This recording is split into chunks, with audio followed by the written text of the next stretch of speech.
tímida, gente. Em dezembro, nós já há algum tempo estávamos, há 24 anos eu congrego na ICB Mauá, e nesse período em que eu vinha para cá, gente, de manhã eu estava ajudando lá na ICB Mauá e à noite eu vinha para cá. Então, há 24 anos, 25 anos eu congrego lá na ICB Mauá, minha esposa há 12, que é o tempo que a gente está junto, não é isso?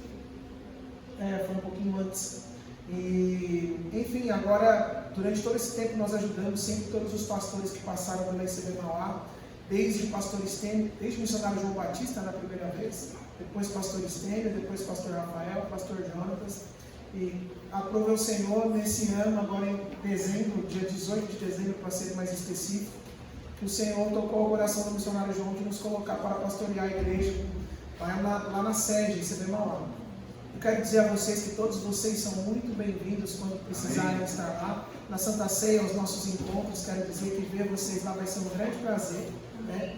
Então, a casa é de vocês, como o Bart falou aqui para mim, a casa é sua, fica à vontade. A casa de vocês também lá. Toda Santa Ceia, espero vocês lá, até porque domingo à noite vocês têm que estar aqui, viu, Bart? No valor, na casa, né?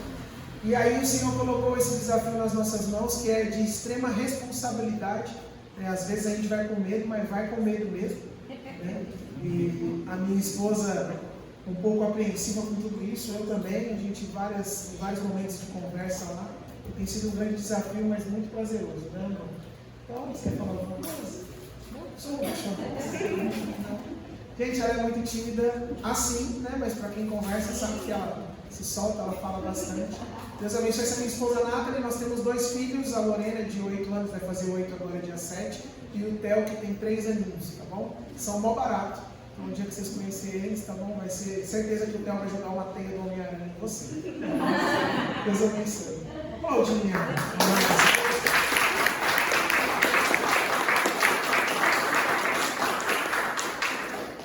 Então vamos lá. Graça não é zona de conforto. Graça não é zona de conforto. A cada dia que passa, não sei se só eu que percebo isso, mas talvez você também percebe, sei lá, o Evangelho ele tem sido um tremendo de um à la carte. Quem sabe o que é à la carte aqui? Levanta a mão. Ou não, gente, vocês não comem fora não, só comem em casa? À la carte é quando você vai no restaurante e aí você tem a possibilidade de escolher no cardápio. Aquilo se chama à la carte. Em alguns lugares tem o self-service, né? Que você vai lá e pega as opções já pré-determinadas. Agora no à la carte são vários pratos e você tem a opção de escolher. O Evangelho tem virado mais ou menos isso. As pessoas às vezes entram na porta de uma igreja, agora as igrejas é tudo preto, né, gente? É isso aí, né? Por causa do ambiente teatral que isso causa. E aí o pessoal entra e fala, essa igreja é preta. Não gosto de igreja preta porque eu acho que não é de Deus. Eu gosto de igreja que é azul céu. Já viu igreja azul céu, gente? Nossa igreja foi azul céu durante muito tempo. Eu vou nessa igreja porque a palavra é tal, tal, tal. Eu vou nessa igreja porque lá o louvor é de tal e tal maneira. E as pessoas hoje, elas se reúnem nas suas comunidades baseadas naquilo que lhe causa conforto. É como se a pessoa entrasse na porta da igreja, lá na ICB Mauá a gente costuma entregar um informativo na entrada, já com um spoiler do que seria o sermão daquela noite. Os tópicos já pré-determinados, porém não preenchidos. A pessoa chega lá, ela vai abrir, ela tem a opção de literalmente olhar, hoje o tema é esse, desculpa, não vou ficar. O que aconteceu? Existe uma coisa, não sei se vocês conhecem, que se chama a lei do mínimo esforço. A lei do mínimo esforço, ela está diretamente envolvida na vida de cada um de vocês aqui. Quer ver como? Quem tem Netflix aqui? Levanta a mão. Quem tem Amazon Prime? Levanta a mão. Agora todo mundo vai ter. Quem tem YouTube? Levanta a mão. Todo mundo tem YouTube. O que acontece? Antigamente, para você alugar um filme, você tinha que escolher a melhor data, porque se você alugasse no meio de semana, quem lembra disso? Quem tem mais de 30 anos de idade aqui, 20 e poucos anos, lembra que é locadora, né? A galera menor de 15 anos, locadora é um lugar onde você ia lá alugar o vídeo, tá bom? Aquele negócio que você escolhe no Netflix. Antes a gente tinha que buscar lá numa locadora, né? Como a gente fazia? Se você pegasse uma segunda, no meio de semana, não ia dar certo, porque você ia ter que devolver no dia seguinte. Então a família se reunia, né, e falava, vamos lá na locadora. E na locadora, para os mais novos, era quase no shopping. Você ia lá, tinha um monte de opção de filme e tal. Para você ter uma ideia de você fazer uma ficha numa locadora, você tinha que, inclusive, entregar seu olerite. Né? O cara, comprovante de renda, para você alugar um filme, gente, tinha isso. O SIC, que é o atual CPF. E era toda uma burocracia para você escolher um filme depois. E normalmente você ia no final de semana, na sexta-feira, porque você teria a possibilidade de ficar com esse filme. Na sexta, no dia que você alugou, no sábado, no domingo e devolver só na segunda. E aí se você não rebobinasse, é assim que se fala, a fita, você tomava uma multa. Olha o trabalho que era para você assistir um filme. Hoje o que a gente faz? Já tem até um botão em algumas televisões pré-determinado escrito Netflix ou Amazon ou Disney Plus, eu não sei qual é o programa, o aplicativo de streaming que você tem lá na sua TV. Você clica diretamente nisso, já vai aparecer um cardápio gigantesco para você escolher. E tem a Alexa ainda da Amazon, mas tem que aqueles que não gostam de esforço nenhum, você fala Alexa, aí ela responde você e você fala, olha, põe o Netflix para mim, você não precisa nem apertar o botão. Isso acontece. Outra coisa que era muito difícil para resolver era você pedir uma pizza. Pedir pizza era difícil, gente. Pedir pizza às vezes fazia você desistir. Sabia? Por quê? Não tinha o WhatsApp. Se não tinha o WhatsApp, consequentemente não tinha iFood. Você ia às vezes, se você, na verdade, amor, nem nada. Se você não tinha um telefone de uma pizzaria, fácil, anotado aonde? Numa agenda. Quem tinha agenda aqui? Levanta a mão. Uma agenda, gente, os mais jovens, ia de A a Z, se escrevia o nome do negócio e anotava o telefone. Se você não tinha o telefone estabelecido lá na sua agenda, você ia numa coisa que se chamava lista telefônica, que é gigante. Não dá nem para falar que é uma Bíblia, porque ela consiga ser maior que a Bíblia. E você ia ter que ir lá, escolher a pizzaria, sem ter convicção, às vezes sem ter indicação do que era aquilo. Ninguém te indicou aquela pizzaria, vai na sorte, se for bom a gente come, se não for, passa mal, vai fazer tudo.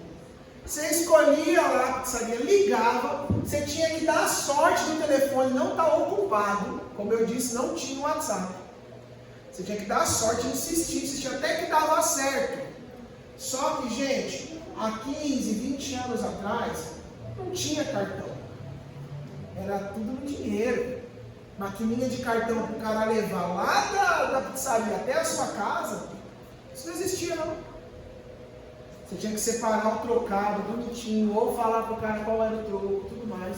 O cara vai lá, você escolhia o sabor, levava até na sua casa. Depois de tudo isso, gente, hoje como que você pede uma pizza? Você pede uma pizza no aplicativo, você já paga antes do cara te entregar, você só tem o trabalho de receber. Tem alguns lugares até que deixam na porta. Quem mora em apartamento, tem gente que deixa lá na porta. Tem gente que combina com o entregador de colocar no elevador, o elevador aperta o botãozinho lá e você só pega lá no andar. Na época da pandemia estava tendo muito isso. Ou seja, nós nos acostumamos com a lei do mínimo esforço. A lei do mínimo esforço está envolvida em tudo na nossa vida. E isso fez da gente o quê? Fez nós cristãos sermos pessoas adormecidas. Nossa espiritualidade é adormecida. A gente muitas vezes vem num culto como esse, a gente vem num momento como esse, simplesmente para o nosso próprio conforto. E se alguma palavra nos causa desconforto, ou nos causa um confronto para uma mudança de vida, é capaz de nós sairmos de um ambiente como esse, até criticando o culto, criticando o que foi dito, o que foi feito.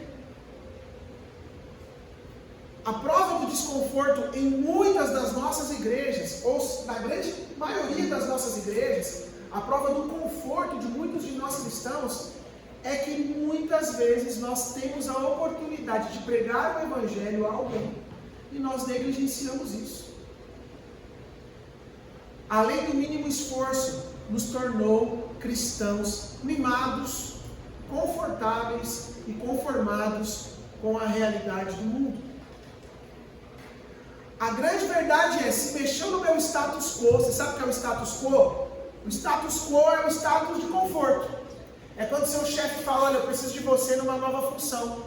Ai, mas eu não sei e tal. Eu preciso que você mude de área, eu preciso que você faça alguma coisa nova. Você, ai não, você prefere correr o risco de ser demitido do que caminhar para o novo, do que para caminhar para uma mudança. Isso é o status quo. Muitos de nós desistimos quando somos convocados a cumprir a nossa missão. Então a graça não é zona de conforto. E muitos têm entendido a graça como lugar de conforto. Tudo já foi feito, eu não preciso fazer mais nada. De fato, no que diz respeito à salvação, nós somos salvos pela graça. Mas no que diz respeito a anunciar as boas novas do Evangelho, meu querido, isso depende de você. E aí eu pergunto, se há algum lugar vazio do seu lado, significa que talvez você não esteja fazendo direito a sua parte. Significa que você tem frequentado as reuniões, tem se enchido, tem transbordado até, mas não ao ponto de anunciar a palavra de Deus a outra pessoa. A graça não é zona de conforto. Quando eu volto os meus olhos para a palavra, tudo que eu vejo é um evangelho de renúncia e de entrega. E aí eu faço uma pergunta para você: quem você tem sido nesse mercado gospel? Nesse mercado evangélico? Nesse mercado do evangelho?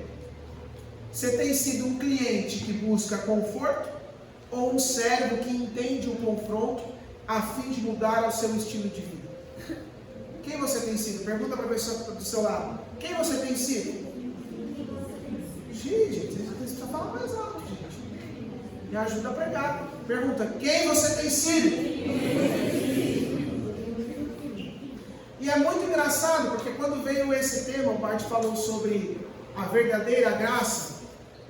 Quando nós temos um tema que diz a verdadeira graça, o que nós entendemos? Que há uma falsa graça. Então nós estamos aqui para falar da verdadeira. Se há uma falsa graça, eu entendo que essa falsa graça é anunciada através de um falso evangelho. Vocês concordam comigo? Vocês estão comigo? Amém. E deixa eu te falar, não há nada que você viva na sua vida, não há nada que você já tenha pensado que seja novo na sua vida, que a Bíblia já não tenha anunciado. E Paulo vai falar sobre isso aos Gálatas, no capítulo 1, versículos 6 e 7. Se você puder abrir comigo aí, Gálatas 1, versículos 6 e 7. Nós vamos entender um pouco nesse texto que já havia um problema grave no que diz respeito a um outro evangelho. Gálatas 1, 6 a 7. Estou até surpreso aqui porque a maioria tem Bíblia de papel. Gente, isso é um critério aqui no Parque das Américas, pastor? Ou não? Foi coincidência mesmo? Não é? A minha esposa está com vergonha aqui, gente, que ela abriu no celular. Quem abriu no celular? Ah, mas tem no telão. Boa, tecnologia, além do mínimo esforço. Mas vocês se esforçaram. Vamos dar um aplauso porque vocês usam a Bíblia de papel. O pastor que está pregando está usando um tablet, mas amém, tecnologia. Né? Vamos lá, eu vou ler aqui, eu peço que vocês acompanhem. A minha versão está na nova tradução da linguagem de hoje. Tem aí? Vamos por nela então? Beleza? 1, 6 e 7, tá? Leiam comigo. 1, 2, 3. Estou muito admirado com vocês, pois estão abandonando tão depressa aquele que os chamou por meio da graça de Cristo. E estão aceitando outro evangelho. Estão aceitando o quê? Outro evangelho. Pode passar. Na verdade, não existe outro evangelho. Porém, eu falo assim porque há algumas pessoas que estão perturbando vocês, querendo mudar o evangelho de Cristo. O evangelho é de quem? De Cristo. Ou seja, quando nós estamos falando de uma verdadeira graça, meu querido, significa que existe a falsa graça, que tem anunciado a você uma zona de conforto, que tem anunciado que você pode permanecer do jeito que você está, que vai estar tudo bem, que tem anunciado que não há motivos para se arrepender, tudo já foi conquistado. Isso é mentira do diabo para te enganar. E aí eu quero mergulhar um pouco mais com vocês a respeito disso, da graça, do Evangelho, que se trata de renúncia e de entrega. Então vamos ler aqui Mateus 16, 24 e 26. Mateus 16, 24, do 24 ao 26. Diz o seguinte: Então Jesus disse aos seus discípulos: Se alguém quiser acompanhar-me, negue-se a si mesmo, tome a sua cruz e siga-me. Pois quem quiser salvar a sua vida, a perderá. Mas quem perder a sua vida por minha causa, a encontrará. Pois que adiantará o homem ganhar o mundo inteiro e perder a sua alma? Ou o que o homem poderá dar em troca de sua alma? Eu estou lendo na nova versão internacional, na NVI. Isso aqui é muito sério. Aqui Jesus está deixando claro: se você quiser me seguir, não é na sua zona de conforto, não é aí sentadinho no seu lugar, não é. Se você quiser me seguir, acompanhe, negue-se a si mesmo, tome a sua cruz e siga-me. Você pode perceber que existem etapas até que você siga Jesus. Não é primeiro você me segue, depois você nega a si mesmo, depois você toma a cruz. Não, primeiro você nega a si mesmo, depois você toma a cruz e depois você me segue. Sabe qual é o problema? Nós estamos muito ensimesmados. O que é ensimesmado, Lucas? Pessoas cheias de orgulho, cheias de vaidade. Muitos cristãos que são repletos de convicções baseadas em pregadores de Google, de YouTube, de vídeo que você vê na internet. E sabe o que é o pior? Essas pessoas que pregam na internet que você vê aí, tem muito cara de Deus. Mas normalmente o cristão ele vai atrás daquele que lhe causa conforto. É como se você literalmente voltasse no restaurante que você mais gostou. É isso. E aí o que nós fazemos? Ai, a minha igreja é daquele jeito. Ai, a minha igreja é desse jeito. Eu não me sinto parte. Eu não me sinto parte. Eu fiz uma analogia esses dias a respeito sobre não se sentir parte de algo. Não sei se você conhece pessoas assim. Eu já tive a experiência de conhecer alunos que eles têm o mesmo ponto de partida. O que é esse mesmo ponto de partida? Famílias bem estabelecidas, famílias que dão uma boa estrutura à criança, famílias que acompanham a criança na escola, tudo certinho. Só que na escola, lembrando que nenhuma dessas crianças tem nenhum déficit de atenção, enfim, todas saudáveis mentalmente e tal. Mas essas crianças, elas têm caminhos opostos na escola. Uma vai muito bem, outra vai muito mal. O que diferenciou as duas? O desejo por aprender. Então muitas vezes você olha e fala: ai, eu não me sinto parte. Será que você tem desejado fazer parte? Ah, mas eu frequento o culto. Você frequenta o culto para analisar o culto ou você frequenta o culto para prestar o culto? Deixa eu dizer uma coisa para você. Quando você vem nessa igreja, você não vem assistir a banda que louva muito bonito ao Senhor. Você não vem assistir ao pregador simplesmente. Você vem prestar um culto. Prestar um culto é se posicionar diante do Senhor e dizer: Senhor, eu te entrego tudo agora. Eu esqueço tudo que ficou daquela porta para fora. Esse ambiente, esse lugar tem uma atmosfera que pode mudar a minha vida. Ah, Lucas, lá no meu quarto também é evidente. Jesus nos ensinou isso. Quando você quiser orar, vá ao seu quarto, fecha a porta. Não faça como os hipócritas fazem, que oram em voz alta nas sinagogas. Mas esse ambiente aqui também, Paulo diz aos hebreus. Não sei se você sabe, mas os hebreus, eles são da tribo de Éder. Hebreus eram pessoas extremamente religiosas, conhecedoras da lei, conhecedoras da Torá. Eles conheciam tudo já sobre o Evangelho. Mas sabe o que Paulo falava aos hebreus? Vocês já eram para estar ensinando, mas vocês estão tomando leite materno. Paulo fala isso aos hebreus. Gente que tem assim 30 anos de caminhada com Cristo, ou mais, sabe? Trazendo para os dias de hoje. E aí você vem para um culto como esse. sai da sua casa, bota o seu perfume, bem cheiroso. E aí o que acontece? O louvor sobe aqui, o pastor vem aqui, toca, e você não tem a capacidade de levantar a sua mão, fechar os seus olhos e entregar uma verdadeira adoração. E Paulo vai dizer aos hebreus também, não deixem de frequentar os cultos como muitos estão fazendo. Sabia que em alguns lugares do mundo existem pessoas que dariam a vida delas para estar onde você está hoje? Para estar sentada num ambiente como esse, sem nenhuma opressão ali fora, sem ninguém falando para você, limitando aquilo que eu devo falar, pelo menos por enquanto. Eu acho que isso no Brasil ainda talvez uma hora cheia, mas por enquanto, por hora, eu tenho liberdade de falar aquilo que eu posso falar, aquilo que eu quiser falar. E nós não desfrutamos disso, porque nós estamos vivendo a graça que nos causa conforto. A graça que nos causa conforto. Então, o primeiro ponto, caso você queira anotar aí, é o convite do Evangelho é a cruz. O convite do Evangelho é a cruz. John Piper vai dizer que, enquanto você não entender que a vida cristã é uma guerra, você não entenderá para que serve a oração. John Piper ainda é vivo. Enquanto você não entender que a vida cristã é uma guerra, você não entenderá para que serve a oração. Eu gosto de falar que a pessoa está viva porque é contemporânea. Tem gente que acha que a gente pega só referência de defunto para falar. Não que não seja, mas é importante dizer que ainda nos dias de hoje, isso vale. Sabe uma coisa? Tem gente que acha que só frequentar o culto é tão suficiente que, meu querido, talvez durante toda essa semana, nós estamos no sábado, você não tenha pego a sua Bíblia para ler um versículo na sua casa. Tem gente que fala, eu estou tão vazio, eu estou tão desanimado. Meu querido, se você está dependendo só de culto em culto, para que aconteça alguma coisa na sua vida, deixa eu te falar, você vai morrer espiritualmente. E não adianta jogar a culpa no pastor Paulo, na pastora Alessandra, no Bart, na equipe. Não adianta.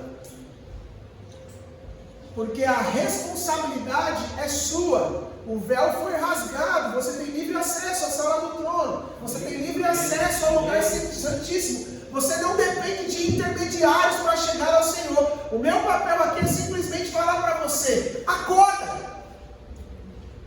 Acorda! O que você está fazendo? O convite do Evangelho é a cruz. Ai, Lucas, mas eu achava que o convite do Evangelho eu ficar de boas na minha casa, vendo culto online só, não me importasse o meu vizinho da direita, da esquerda, se algum familiar meu precisa ouvir de Jesus, porque na internet já tem de tudo, se eu falar ele já sabe, meu querido. Não. O Evangelho precisa tocar as pessoas através da sua vida. Amém. Amém. A mensagem de Jesus Cristo precisa alcançar as pessoas através da sua vida. Nós precisamos nos despertar para isso. O convite do Evangelho é a cruz. E aí em Tito, capítulo 2, versículo 12, tem um texto que eu acho maravilhoso, porque muitos que argumentam que a graça permite que eu fique no meu status quo, permite que eu não precise me arrepender dos meus pecados, caem por terra porque eles dizem que nós estamos vivendo no tempo da lei. Mas Tito, se você não sabe, está no Novo Testamento. E o Novo Testamento é conhecido como o trecho da Bíblia que fala da graça, que é a história de Jesus Cristo e a partir de então a história do Evangelho, da igreja, como a igreja se iniciou. E aí em Tito está escrito, Tito capítulo 2, versículo 12. Essa graça nos ensina a abandonarmos a descrença e as paixões mundanas e a vivermos neste mundo uma vida prudente, correta e dedicada a Deus. Está ali?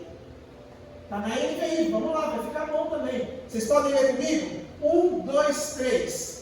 Ela nos ensina a renunciar à impiedade e às paixões mundanas e a viver de maneira sensata, justa e piedosa nesta era presente. Amém. Você pode falar glória a Deus? Glória a Deus. Aleluia. Depois de ter dito seu glória a Deus, por que você ainda vive no pecado? Por que as paixões mundanas ainda vivem na sua vida? Quando você vai acordar para a realidade. Às vezes, gente, tem hora que eu estou pregando que eu tenho vontade de, sabe, abrir o cérebro da pessoa assim, sabe? Pegar a Bíblia e enfiar lá dentro e fazer uma força com o pé assim para ver se fica. E depois costurar de novo. A gente lê e relê e medita e faz devocional do texto e tal, e não muda nada na tua vida. Eu tenho até uma explicação para isso, sabe qual é? Que talvez o Espírito Santo ainda não habite dentro de você.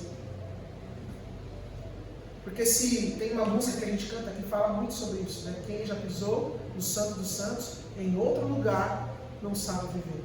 Então, por que você tem vivido em tantos outros lugares, mesmo cantando essa canção? É uma farsa para você? Talvez não lugares físicos. Talvez esse lugar seja o seu celular. Talvez esse lugar seja a corrupção, a sonegação do seu dinheiro mesmo, em muitos aspectos da sua vida.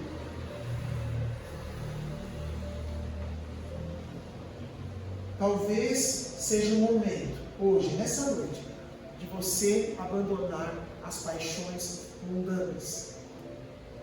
E é muito engraçado que o texto não fala o amor às coisas mundanas, fala paixões mundanas, porque acho que todo mundo aqui já se apaixonou, exceto as crianças. Mas a paixão mundana, ou a paixão, você deve lembrar quando se apaixonou por alguém na sua vida, é aquela coisa que queima no nosso coração, que você não consegue falar de outra coisa. Você quer só falar da pessoa que é alvo da sua paixão e tudo mais. Mas quando acaba também, é o famoso, como diria minha avó, fogo de palha. O que acontece quando você põe fogo numa palha? Parece que, nossa, vai pegar fogo em tudo e de repente, nossa, tudo esse alarde para nada. Só que as paixões mundanas atrasam o nosso processo de evolução da vida cristã. Quando se fala de atraso no processo, é inevitável a gente não falar do povo de Israel saindo do Egito. Eu quero dizer para você, o Antigo Testamento, o tempo todo está apontando para Cristo. O tempo todo. O Antigo Testamento, o tempo todo aponta para Cristo. Ele era o maná do céu. Ele era a rocha de onde saiu lá. Era ele estava lá no deserto. E eu acho muito engraçado que se você colocar no Google, não agora, depois, você pode colocar lá de Cairo, que é a capital do Egito, a Jerusalém. E você coloca a opção a pé. Tem um carinha andando lá no Google Maps, né? Você colocar a pé, gente, vai dar 6 dias a pé, do Cairo até Jerusalém. 6 dias. Se a gente considerar que eram milhares e milhares de pessoas, homens, mulheres, crianças, alguns estudiosos vão dizer que, considerando tudo aquilo, a bagagem que eles levavam, tá? A viagem do povo do Egito até a Terra Prometida seriam 40 dias. Sabe quanto tempo levou? 40 anos. E sabe o que acontecia no meio do caminho? Deus mandando maná do céu, Deus protegendo o povo o tempo todo, Deus dando água para o povo, um monte de milagre, um mar abrindo. E tinha gente que falava ainda: ah, Moisés, por que você foi tirar a gente de lá? Era melhor ter ficado no Egito comendo alho do que vir para cá. Meu querido, as suas paixões mundanas, a sua paixão pelo Egito vai fazer você se atrasar. Aquilo que Deus quer fazer na sua vida em 6 dias pode levar 40 anos, mas não é culpa de Deus, é porque você ainda é apaixonado pelas coisas do mundo. Essa graça, ela nos ensina a abandonar a descrença, a abandonar as paixões mundanas e a viver neste mundo uma vida prudente. Está aqui na versão que eu estou lendo. Uma vida prudente. O que é uma vida prudente? Eu, quando estou dirigindo, eu sempre fico muito atento a cada detalhe. Minha esposa sabe. Eu sou um cara que eu fico sempre muito atento. Eu estou na estrada ali, eu estou dirigindo, eu estou conversando, mas eu sempre estou atento e tal. Isso é prudência. Porque que eu não quero que aconteça? Não quero que aconteça um acidente. Não é verdade? Só que nós, na nossa vida, nós abaixamos muito a guarda, como se não estivesse acontecendo nada no mundo celestial. É como se a nossa vida se limitasse a isso aqui, a contagem de minutos que nós temos aqui. É como se essa vida se limitasse a ter a certeza de que o amanhã vai chegar. Sendo que você não pode controlar a sua respiração para o próximo minuto. Você não pode controlar. Quem dá o ar e quem tira o ar é Deus. E aí nós achamos, não, eu vou viver apaixonado pelo mundo, eu vou viver amizades e relacionamentos tóxicos que estão me afastando do Senhor com tranquilidade, porque uma hora eu consigo voltar. Meu querido, seja prudente agora. Não faça como aquelas 5 virgens imprudentes que a hora que o noivo chegou, elas estavam sem óleo na sua lamparina e não puderam entrar no casamento. Não faça isso. Faça como as que foram prudentes e levaram o óleo reserva. Você está vivendo a sua vida como se o amanhã fosse chegar e você não sabe se vai. A sua hora de mudar é hoje. A sua hora de abandonar as paixões do mundo é hoje. A sua hora de fazer a diferença e pregar o Evangelho para alguém é hoje, não é amanhã. João 6, eu gostaria de ler com vocês, para nós irmos para o nosso segundo ponto. João 6, versículo 60. Eu vou ler para nós evoluirmos aqui no tempo, apesar do Marte dar toda a liberdade. Quero respeitar o tempo da casa, para que também nenhum de vocês chegue em casa muito tarde. Eu quero que aquilo que nós estamos falando aqui cause impacto na sua vida. Mais do que talvez o horário tenha acabado tarde ou não, eu quero que você saia daqui consumido por um senso de responsabilidade, de que a graça não é zona de conforto. Amém? Amém? João 6, versículo 60 diz: muitos seguidores de Jesus ouviram isso e reclamaram. O que ele ensina é muito difícil. Quem pode aceitar esses ensinamentos? Não disseram nada a Jesus, mas ele sabia que eles estavam resmungando contra ele. Por isso perguntou: vocês querem me abandonar por causa disso? E o que aconteceria se vocês vissem o Filho do Homem subir para onde estava antes? O Espírito de Deus é quem dá a vida, mas o ser humano não pode fazer isso. As palavras que eu lhes disse são Espírito e vida. Mas mesmo assim, alguns de vocês não creem. A gente percebe que o povo desde aquela época já queria conforto. E vocês vão entender mais à frente o porquê. Jesus disse isso porque já sabia desde o começo que eram os que não iam crer nele. E sabia também quem ia trair. Jesus continuou: foi por esse motivo que eu disse a vocês que só pode vir a mim a pessoa que for trazida pelo Pai. Por causa disso, muitos seguidores de Jesus o abandonaram e não o acompanhavam mais. Então ele perguntou aos 12 discípulos. E eu imagino que a pergunta não foi num tom baixo. Eu imagino que ele perguntou em um tom de alguém que estava anunciando a verdade do Evangelho com muito furor. Ele falou: será que vocês também não querem ir embora? E Simão Pedro, tomado pelo Espírito Santo de Deus naquele momento, falou a Jesus: quem é que nós vamos seguir? O Senhor tem as palavras que dão vida eterna. E nós cremos e sabemos que o Senhor é o Santo que Deus enviou. O segundo ponto é necessário arrependimento genuíno. Para você viver a graça, para você viver a graça plena, não a graça da zona de conforto, a graça do confronto, é necessário arrependimento genuíno. É muito engraçado que nesse texto, Jesus, um pouquinho antes, havia dito duras palavras àquele povo.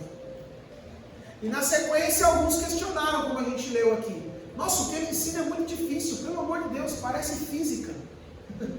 O que ele ensina é muito difícil, a matéria mais difícil da escola. Pensa aí, a matéria mais difícil que você teve na escola. Aquela matéria que você tirou um D e teve que ficar de recuperação. Era essa a mentalidade da galera. Meu Deus, mas que matéria difícil, como que eu vou passar nessa aula de teologia que ele está me dando? Não tem como, é muito difícil. E aí eles questionaram, porque era difícil, e na nossa vida às vezes isso acontece. Quando é difícil, isso a gente tende a não aceitar. Porque a gente gosta do que é mais facinho. E aí eles falaram: quem pode aceitar esses ensinamentos? Quem que pode? E aí vem a explicação que eu falei para vocês da zona de conforto. Por que essa galera aqui que estava abandonando Jesus agora decidiu fazer isso, mas um tempo atrás, minutos atrás, dias atrás, horas atrás estavam com ele? Porque era a galera que estava vendo a provisão dos 5 pães e 2 peixinhos. Então elas estavam seguindo Jesus enquanto ele lhes servia comida. Enquanto ele mata a nossa fome, ok. Mas na hora que ele foi me tirar da zona de conforto, não, isso é muito difícil. Em outras palavras, eu pensei que eu ia te seguir e ia viver de comida em comida. Eu pensei que você ia me dar a refeição do café da manhã, do almoço e do jantar. E na hora que foi para mudar de vida, e na verdade é muito assim nas nossas igrejas, é muito assim na nossa vida. Você quer saber um filtro, se a pessoa é cristã mesmo de verdade ou não? É a hora do confronto. A maioria das pessoas deixam de frequentar as igrejas porque foram confrontadas em alguma área de mudança e não aceitaram aquilo. Porque o ensinamento é difícil. Bill Johnson, que é o pastor da Bethel Church, os músicos vão conhecer a Bethel, talvez vocês não, mas quem gosta de música conhece a Bethel. O pastor Bill Johnson disse: o foco do arrependimento é a mudança da nossa forma de pensar, até que a presença do reino encha a nossa consciência. O foco do arrependimento é a mudança de nossa forma de pensar. E aqui a gente lembra de Romanos 12:2. A renovação da nossa mente. Tem gente que a gente fala e parece que está dando murro em ponta de faca, porque a pessoa não ouve e sempre tem uma justificativa, sempre tem algo que fala: não, mas é por conta disso, não, mas é por conta daquilo. Meu querido, o foco do arrependimento é a mudança da nossa forma de pensar, é a mudança da sua mente. Se você não mudar a sua mente, você vai para o inferno com as suas convicções. Desculpa te falar isso, mas é verdade. Você vai caminhando a passos largos para... Tem uma piada que diz isso, né? Já que eu estou no inferno, abraço o capeta. Tem muita gente que fala sobre isso. Meu querido, lá nem abraço você vai ter. Nossa, Lucas, você está pegando pesado. Meu querido, eu vim aqui para isso. O Bart ainda falou assim: olha, pode falar assim, ó. Mandou aqui, se vocês quiserem, depois eu mando print e vocês botam no telão, tá bom? O foco do arrependimento é a sua mudança da forma de pensar. Mas o que adianta a sua forma de pensar se quando você chegar na sua casa você vai sentar assim, ó, vai ligar a sua TV e vai esquecer tudo que eu falei aqui para você? Tem jeito de mudar a forma de pensar assim?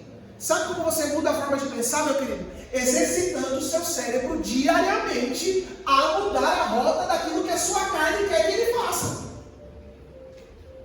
Aquilo, o missionário João, ele contava uma história. Muitos de vocês, talvez, quando iam na famosa Manhã com Deus, quem lembra da Manhã com Deus? Tinha Manhã com Deus lá. Meu pai, ele pregava lá na igreja e ele contava a história do cachorro preto e do cachorro branco. Quem já ouviu essa história?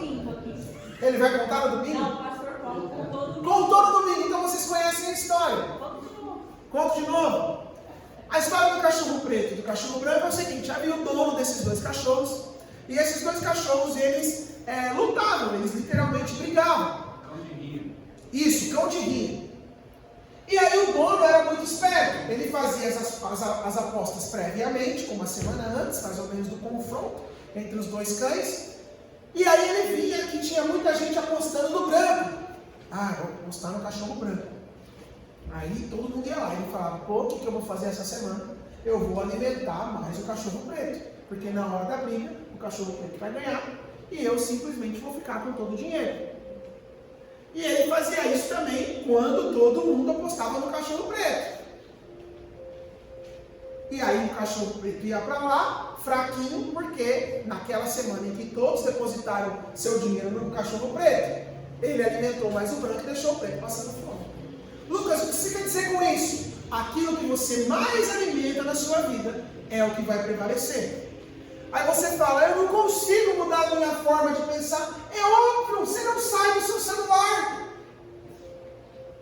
É óbvio. Ai, mas eu tenho pensamentos ruins. Tem coisas que vêm na minha cabeça. Mas é óbvio. É óbvio. Você não pode. Gente, tem um livro. Eu falei para minha esposa que eu vou comprar ele. Eu vou comprar ele essa semana. Fica aqui o conselho. Eu vou até fazer uma série de mensagens, se Deus permitir, sobre isso. Se chama A Pirâmide da Sabedoria.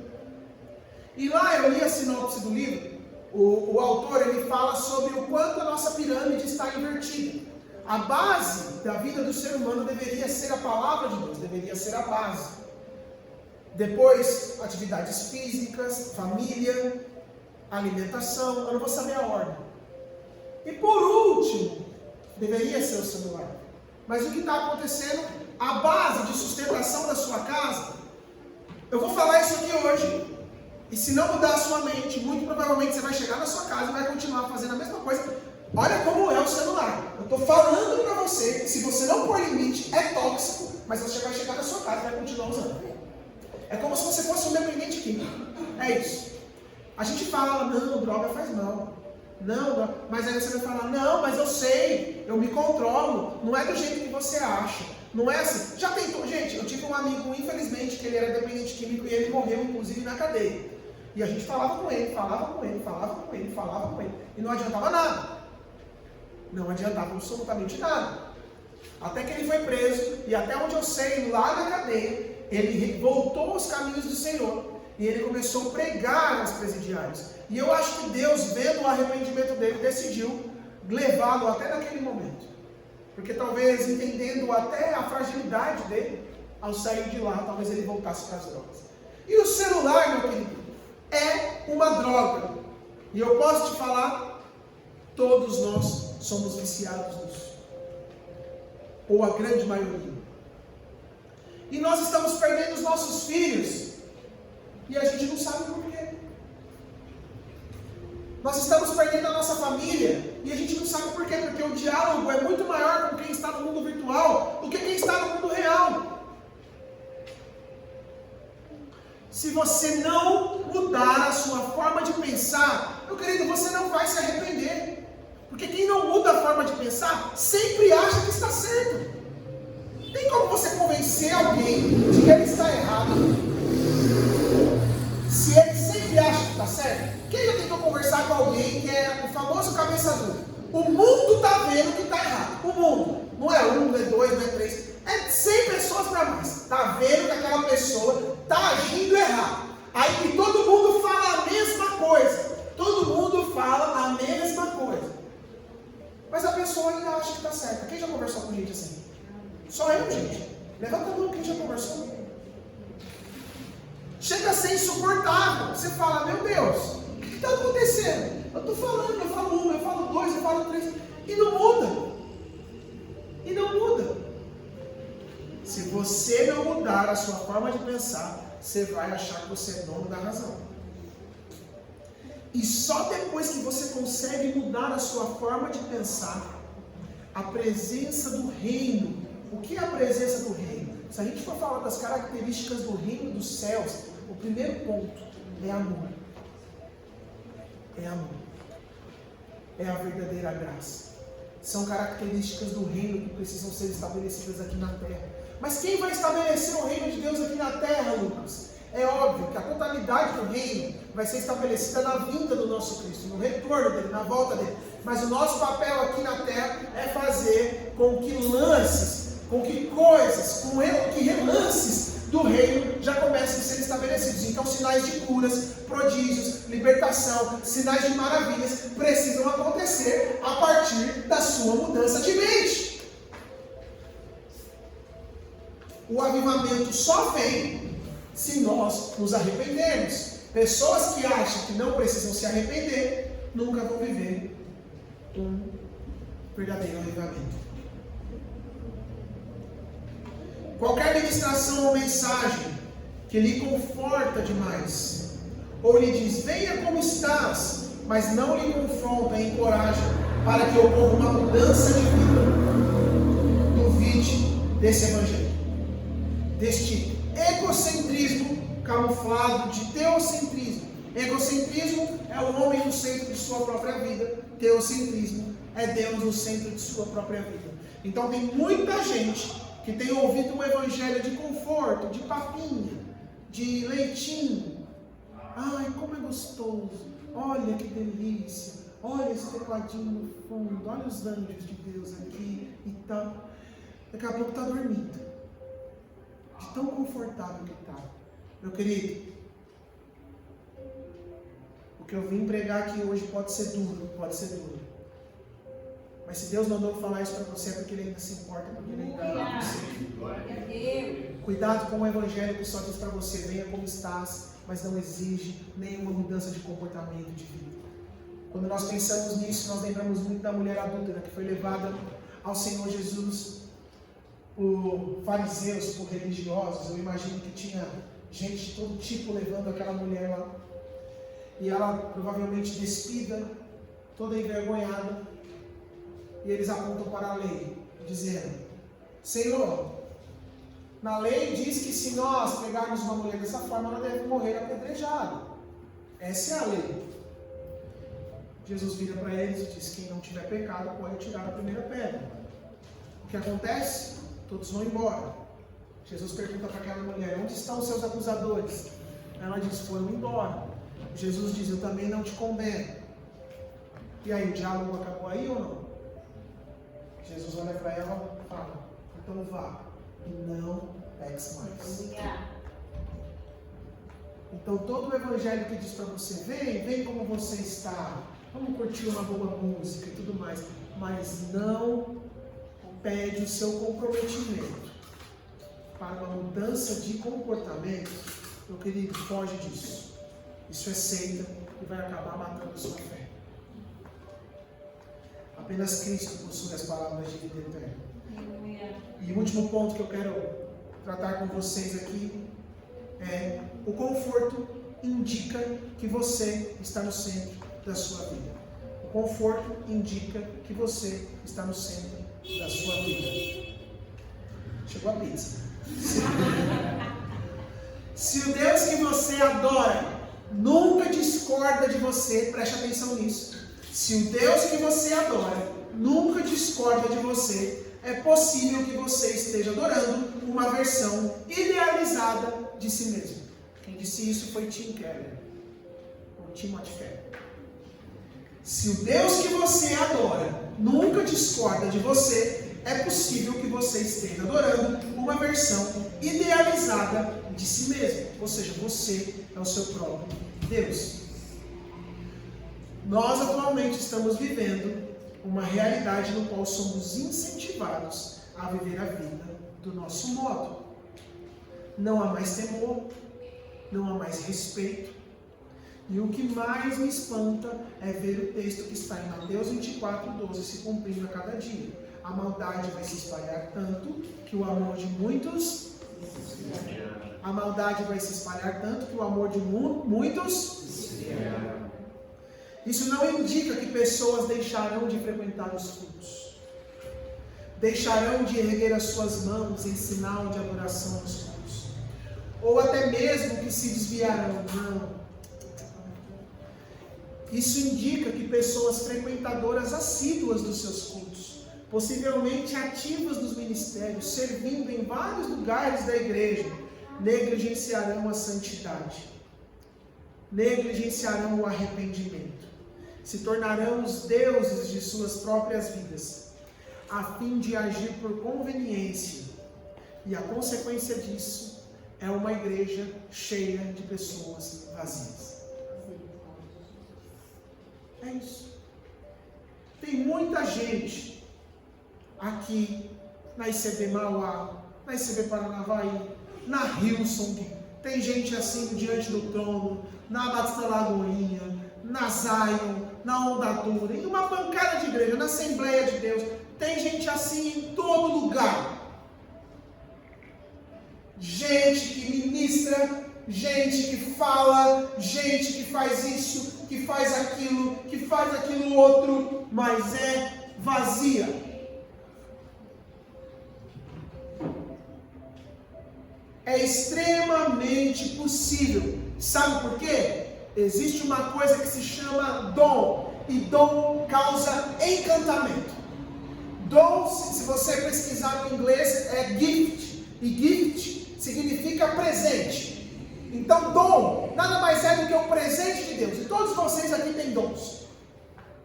Tem gente que canta bem, tem gente que cozinha bem, tem gente que recebe bem, tem gente que fala bem, tem gente que é bom em alguma coisa. Todo mundo aqui é bom. Tem gente que é muito bom em matemática, tem gente que é muito bom em português. É dom. Tem gente que é criativo, enfim, é dom.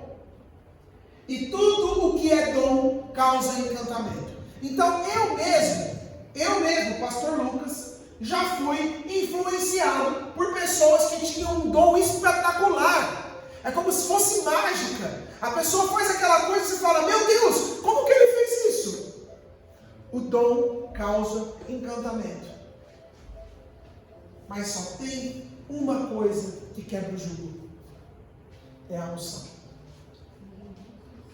Então você vai ver nos altares de muitas igrejas, às vezes, muita gente com muito talento, com muito dom, mas com pouca unção. Vai ter gente talentosa, gente à torta e à direita, mas com pouca unção. E o que é pouca unção, Lucas? Frieza espiritual. Gente que não mergulha no mais profundo. Gente que se contenta com água no tornozelo. Gente que se contenta com água no joelho. E tá bom, não gosto de mergulhar. Quem conhece alguém assim que vai na praia, tá lá e não gosta de entrar na água? Eu até entrei dessa vez. Mas eu fui. Não, eu mergulhei de cabeça dessa vez. Mas também não sou muito fã. Mas eu entro na água. Tá? Mas o meu cunhado André, né, ele não suporta. Ele fica só com os pezinhos assim, ele fica com as crianças. A gente deixa as crianças, quando ele fica na beira, vem aonde? Tem gente que está ali na praia, aquela água linda, aquele som do mar maravilhoso, e não consegue mergulhar. Uma coisa é a gente vai pensar isso na nossa vida terrena aqui. Outra coisa, meu querido, é você estar prestes a mergulhar no rio de Deus. Prestes a mergulhar na unção, a nadar de braçada, e você decidir permanecer frio. Ai, mas as circunstâncias, ai, mas não sei o que, Jesus disse no mundo nós teríamos aflições, meu querido. Então vai com a aflição mesmo, vai com o medo mesmo, vai na dificuldade mesmo. Até porque o poder do Senhor se aperfeiçoa na nossa fraqueza. Amém. É na nossa fraqueza. Paulo diz que quando ele achava que estava forte, era que ele estava fraco. Quando ele achava que está fraco, que era forte.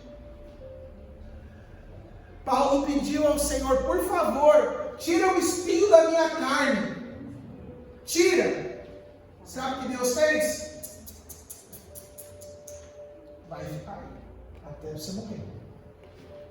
Você já parou para pensar se Paulo não tivesse decidido pregar o evangelho aos gentios? Quem são os gentios, Lucas? Pessoas como eu e você, pessoas que não eram judeus. Porque até determinado ponto eles acreditavam que só os judeus deviam ter acesso ao evangelho. E aí nós temos aquela visão que Pedro teve, daquele lençol com animais e tudo mais. Se você não conhece essa passagem, depois leia, está em Atos.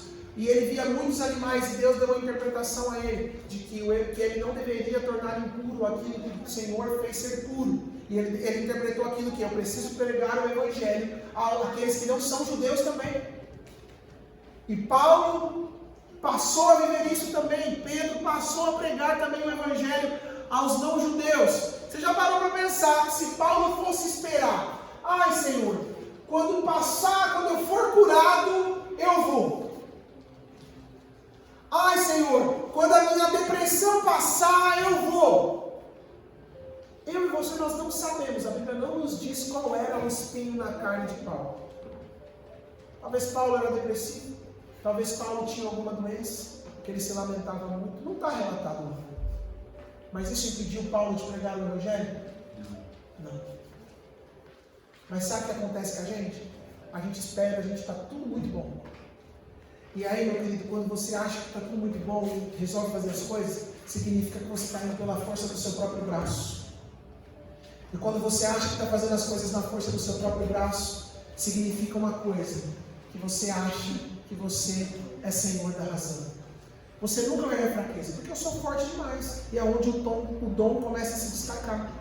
Tem muita igreja que é sustentada pelo dom e não pela unção. Muita igreja.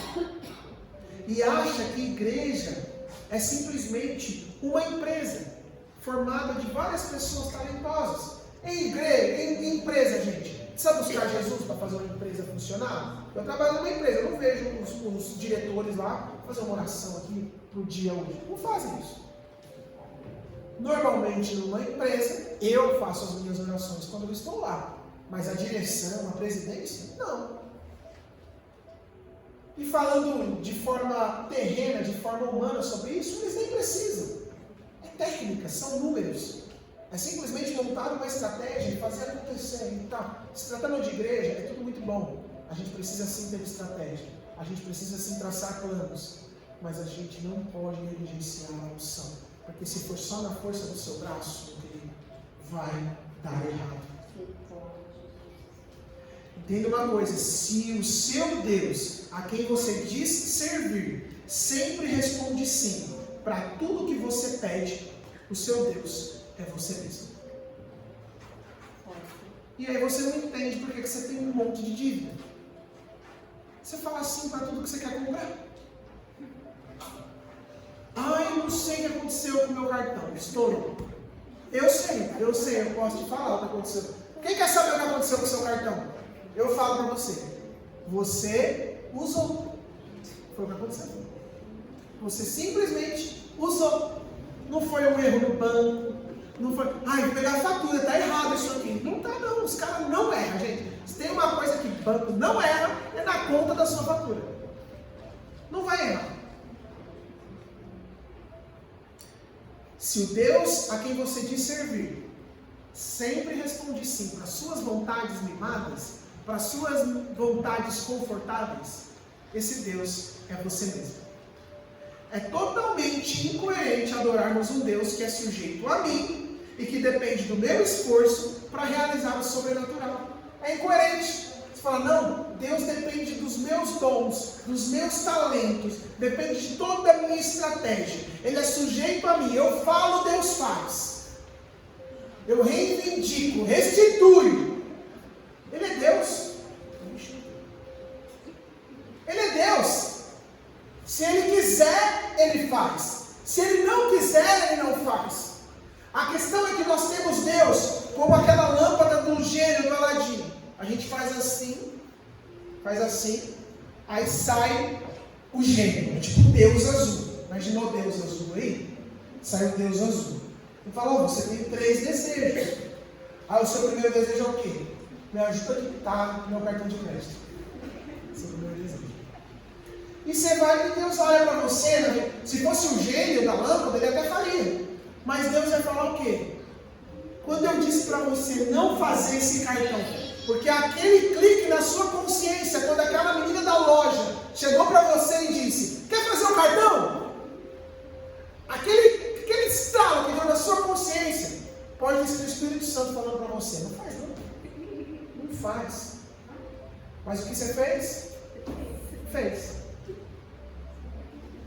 E hoje está aí. Vivendo conforto. Você entende que a graça é muito mais ampla do que simplesmente achar que alguém fala uma coisa e outro fala outra coisa? A graça, meu querido, é você não viver na sua zona de conforto. A graça, ela te confronta. A graça, ela te salva. Mas ela não deixa de olhar para você e dizer, você está errado nisso aqui, você precisa mudar. É preciso entender que o confronto, muitas vezes, vai lhe trazer desconforto. E até mesmo sofrimento. Mas aí eu me lembro de uma frase de C.S. Lewis, que diz, o sofrimento é o megafone de Deus. O sofrimento é o megafone de Deus. Lucas, por que eu estou sofrendo tanto? Eu tenho uma coisa que eu falo muito lá na igreja. Feridas fechadas, ministérios abertos. Feridas fechadas, ministérios abertos. Então, por que eu estou sofrendo? E você está trazendo o processo, porque no seu sofrimento Ao invés de você entender que você precisa prosseguir, não blasfemar, não reclamar, mas entender que o Senhor não vai remover o seu espinho da carne, e aí sim você vai chegar em Canaã. Enquanto você não entender isso, você não vai entender o porquê você está sofrendo hoje. E eu posso até te falar o que vai acontecer no final. Quando o seu sofrimento passar, muitas pessoas serão ajudadas pela sua história de vida. Muitas pessoas serão alcançadas pela mudança que Deus fez em você. Não troque, meu querido, o confronto do Evangelho pela comodidade e conforto do seu ego. E eu concluo lendo Jeremias 17, 5 e 7, que diz o seguinte: assim diz o Senhor, maldito é o homem que confia nos homens, que faz da humanidade mortal as suas forças, mas cujo coração se afasta do Senhor. Quando nós lemos aqui, maldito é o homem, no texto original você vai encontrar a palavra Geber. Geber é G-E-B-E-R. Maldito é o homem, Geber. E essa palavra Geber, maldito é o homem, Geber, maldito é o Geber, diz respeito ao ser humano, eu e você. Maldito é o homem.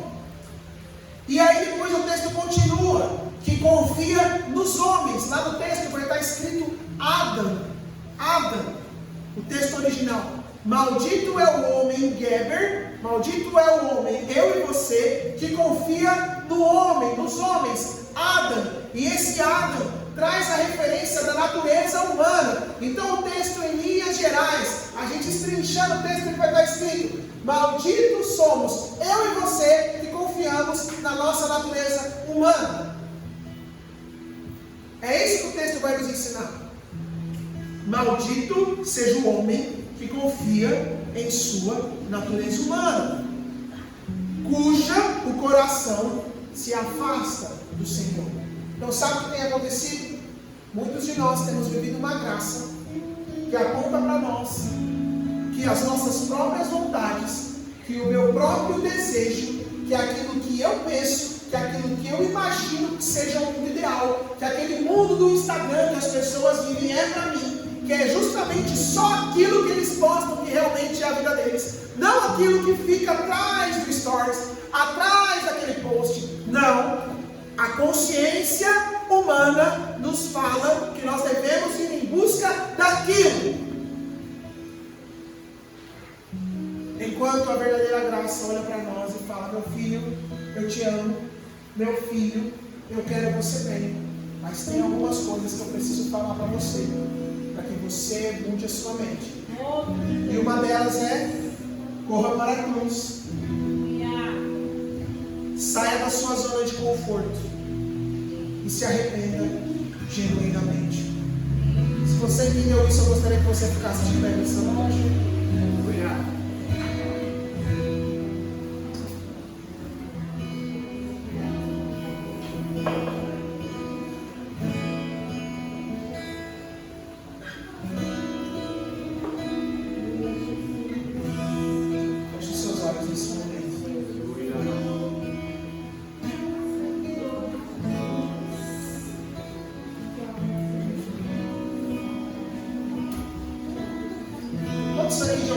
Se identificaram ou entenderam algo aqui, falam: nossa, eu acho que eu preciso melhorar nesse aspecto. Levanta a sua mão. Levanta a sua mão. Eu sempre costumo falar que um culto, ou uma celebração, ou uma mensagem, ela não causa impacto simplesmente quando alguém chora no final do culto. Ela não causa impacto simplesmente quando a manifestação do Espírito Santo é real a ponto das pessoas caírem no chão. Mas uma mensagem, uma celebração, onde a presença do Senhor toca nos nossos corações e causa mudança, é aquela que você vai para a sua casa hoje, vai deitar a sua cabeça no travesseiro e vai ficar refletindo sobre tudo aquilo que foi conversado. Aquela que hoje você vai chegar na tua casa, talvez não tem janta, você vai pedir uma pizza, e enquanto você está comendo a pizza, você está falando: Senhor, me ajuda a mudar, me ajuda a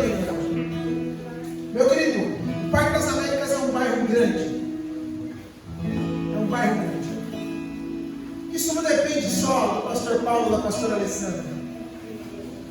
Para que esse bairro seja atingido com o peso da glória do Senhor Jesus. Para que a verdadeira graça do Senhor alcance esse bairro. Isso depende de você. Isso depende de você. Feche os seus olhos nesse momento. Porque quando nós entendemos uma ministração, uma mensagem, nós temos motivos para orar. Tem alguém aqui hoje que tem motivo para orar? Tem? Então feche os seus olhos. Feche os seus olhos nesse momento. E comece a falar com o Senhor.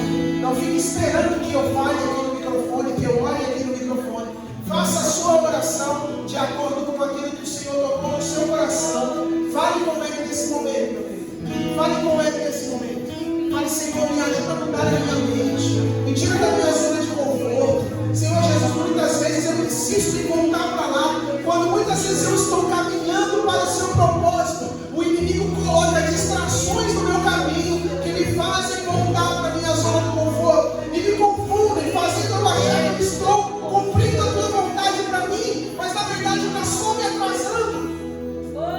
Me ajuda, Senhor, a entender que a sua graça não me causa conforto, mas que a sua graça me causa confronto, me dá um senso de responsabilidade, me traz um senso de comprometimento, não de viver uma vida imprudente, mas de viver uma vida de acordo com aquilo que o Senhor tem para mim. Me ajuda a entender, Senhor, que a sua graça aponta para a cruz, que a sua graça aponta para o arrependimento genuíno, que a sua graça aponta para o Senhor e não para mim mesmo. Sim, Senhor. Isso, meu querido, comece a falar com o Senhor. Se há palavras nos seus lábios, que elas venham fluir do seu coração, atingir os seus lábios. Comece a falar com Ele. Comece a falar com Ele. Comece a falar com Ele nesse momento.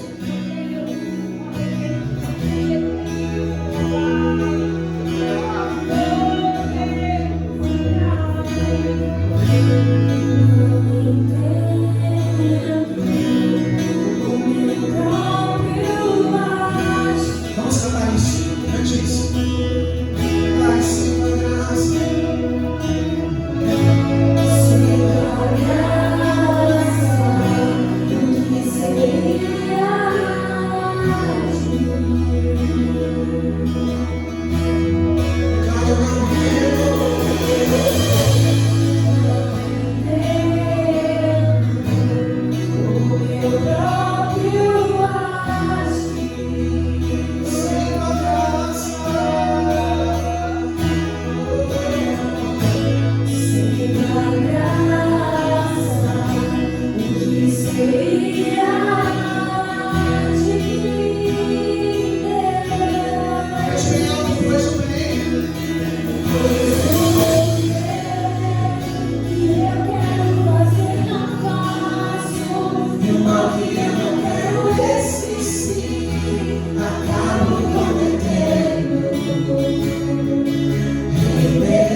Eu quero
Eu sei que eu venço o pecado, então enche-me de ti, até que não haja mais espaço.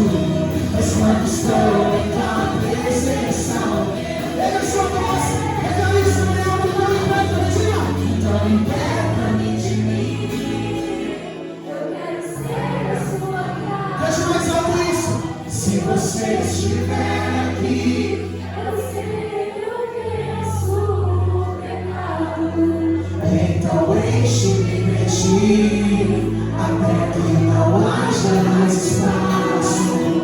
Mas quando estou em sua presença, viver. Depois de tudo isso, a promessa, você é uma nova pessoa. Ouve isso, vai. Eu passo a ser livre pra viver a tua vontade. Olha, você começa a conhecer Ele. Canta isso. E ao te conhecer, todo meu ser se enche de vontade. Vamos repetir essa parte, eu passo a ser. Eu passo a ser livre pra viver a tua vontade. Ao te conhecer, Senhor, ao te conhecer, todo meu ser se enche. E depois disso ele começa a tomar o controle e reina, vai. E reina o Espírito sobre mim. Canta bem, então liberta-me de mim. Então liberta-me de nós. Então liberta-me de mim. Eu quero ser a sua casa. Se você estiver aqui, eu sei que eu venço o pecado, então enche-me de ti, até que não haja mais espaço. Mas quando estou em tua presença, vai das Américas, eu vou pedir você a erguer as suas mãos e canta isso, vai. Então liberta-me de mim. Diga!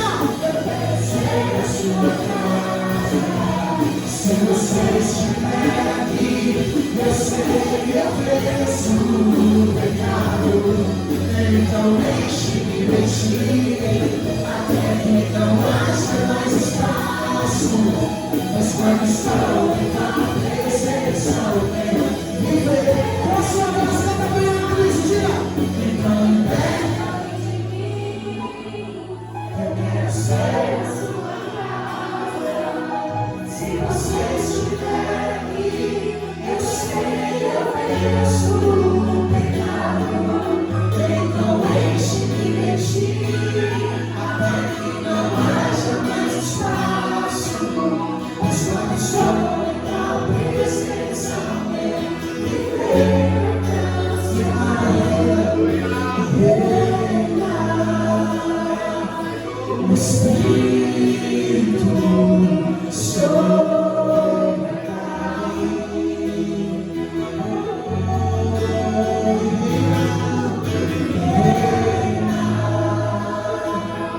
o Espírito sobrecair. A palavra diz que onde o Espírito de Deus está, há liberdade. Onde o Espírito de Deus está, há liberdade. Nesse momento eu gostaria que você que está sentindo o Espírito Santo agora em seu coração, eu sinto que há um senso de arrependimento sendo liberado nesse lugar. E onde há arrependimento, pastor Paulo, pastor Alessandra, começa a haver um avivamento. E eu declaro que nos próximos dias, esse mesmo ano, o Senhor vai começar a fazer coisas diferentes aqui nessa memória das almas. Porque só há avivamento aonde há arrependimento. E baseado nisso, eu não quero saber o que, nem quero saber o porquê.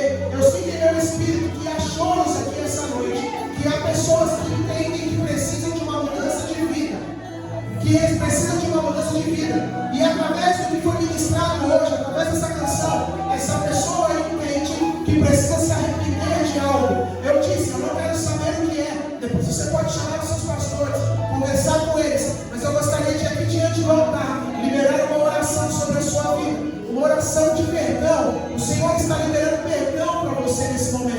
Se você entende o que eu estou falando, se você prestou atenção no que eu falei, se há em você um senso de arrependimento, olha, pastor Lucas, eu estou sentindo em meu coração que eu preciso mudar isso aqui na minha vida, e eu vou mudar. Eu vou às vezes cair, mas eu vou me levantar, e eu vou continuar. Eu gostaria que você viesse aqui diante do altar. Meu querido, há muito significado quando há uma convocação dessa forma. Quando o pastor alguém diz para você, olha, vem diante do altar, porque somente alguns vêm. E quando esses alguns vêm, a mudança de vida vem sobre eles.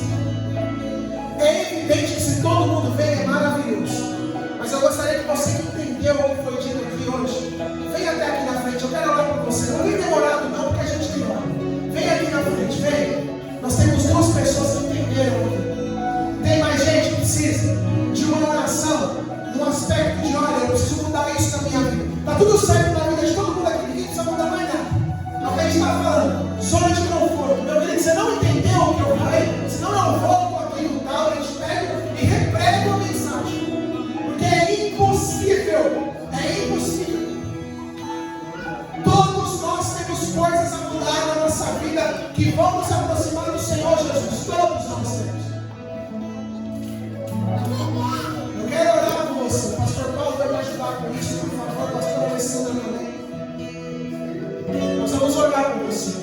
Enquanto o louvor vai ser tocado aqui, nós vamos cantar de novo esse refrão. Então liberta-me de mim. Eu e os pastores, nós vamos orar por você. Uma oração bem rápida, liberando sobre você, declarando sobre a sua vida um novo tempo. Viu, pastor? Nós vamos orar por isso. Um novo tempo. Pessoas estão vindo aqui entendendo, tendo a consciência de que elas precisam se arrepender. Então o perdão do Senhor já está sendo liberado sobre a sua vida, meu querido. O Senhor tem perdoado essa igreja. O Senhor tem perdoado cada membro que compõe essa igreja. E a partir do arrependimento de vocês, o avivamento vai alcançar o Parque das Américas. Vai alcançar Mauá, porque juntos nós vamos ganhar Mauá para Jesus. Não se trata de um bairro apenas. Entendeu, Mateus? Se trata de Mauá. Nós vamos impactar essa cidade. E o inimigo está furioso por isso. Enquanto a música vai sendo entoada, nós vamos ficar cantando o refrão, tá? O refrão, nós vamos cantar o refrão. Eu, pastor Paulo, pastor Alessandro, nós vamos orar por você, preparando um novo tempo sobre a sua vida nesse momento. Vamos lá, então liberta-me de mim. Vamos lá, vamos cantar isso. Vamos lá. 1, 2, 3, foi. Então liberta-me de mim.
lembro de mim. Eu quero ser a sua casa. Se você estiver aqui, eu sei que eu venço o pecado. Então enche-me de ti, até que não haja mais espaço. Deus pode estar em tua presença, o meu viver é transformado. Posso ser livre pra viver a tua vontade. E ao te conhecer, todo o meu ser se enche de bondade. E reina o Espírito sobre a carne. Coloque sua mão na sua cabeça, com uma profética, cante isso. E reina o Espírito sobre a carne.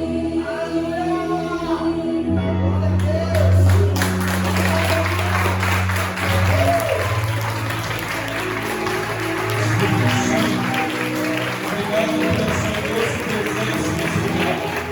Obrigado por o Senhor ter falado em nossas situações. Obrigado pelo carinho que o Senhor tem em nossa vida. Nós te agradecemos. Nós te agradecemos pela tua presença.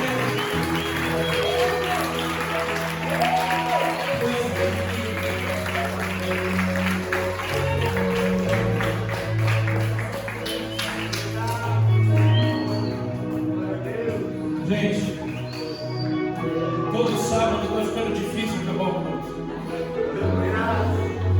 São cultos que eu não sei como acabar. Lembra de 20 anos atrás, quando nós iniciávamos? Deus está trazendo algo diferente para essa geração. Onde nós vamos ter zelo sim pelo horário, mas nós vamos ter mais zelo pela presença dele. E não foi diferente do que eu imaginei. O Espírito Santo tem algo muito especial nessa igreja. Porque ele vem ministrando a mesma coisa de formas diferentes.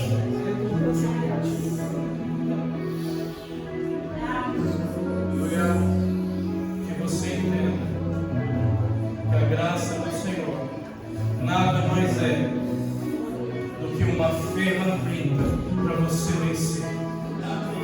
Glória a Deus.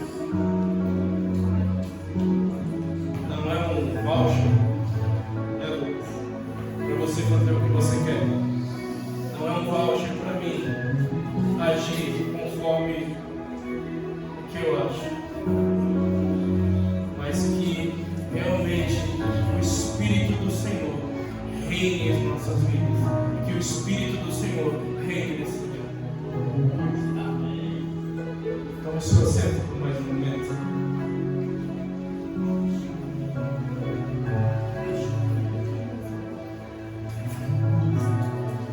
Quero agradecer a presença de todos. Eu não queria que você fosse embora antes de ouvir. Lucas, mais 5 minutos eu queria que você fale sobre o retiro. E aí eu vou passar para o pastor Paulo fazer uma oração, nos liberando. E essa casa, como o Lucas disse, nós vamos ver isso cheio. Sabe por que a gente vai ver cheio? Porque Deus tem algo tão novo, tão diferente. Todo mundo que está subindo aqui, nesse altar, está pulando as alianças conosco. E nós vamos caminhar juntos. O que não era antes, agora é. Como o Lucas disse, quando vocês quiserem estar com ele lá, a gente é um só, amém? comecei o culto dizendo uma coisa assim: a gente só é igreja quando a gente está assim. Você não é igreja sozinho. Sozinho você é templo. Você é igreja quando você está com o seu irmão. Você é igreja quando a gente se reúne. Entende isso? Amém. E aí nós somos corpo quando estamos juntos. E aí eu disse, estamos juntos. E a presença vai vir. Quem sentiu a presença do Senhor? Quem ainda está sentindo? Porque ela continua aqui. Glória a Deus. Glória a Deus. Lucas, nós estamos aqui. Nós estamos à disposição. Amém? Escute um pouquinho sobre o retiro, amém? Amém? Essa igreja vai bastante gente.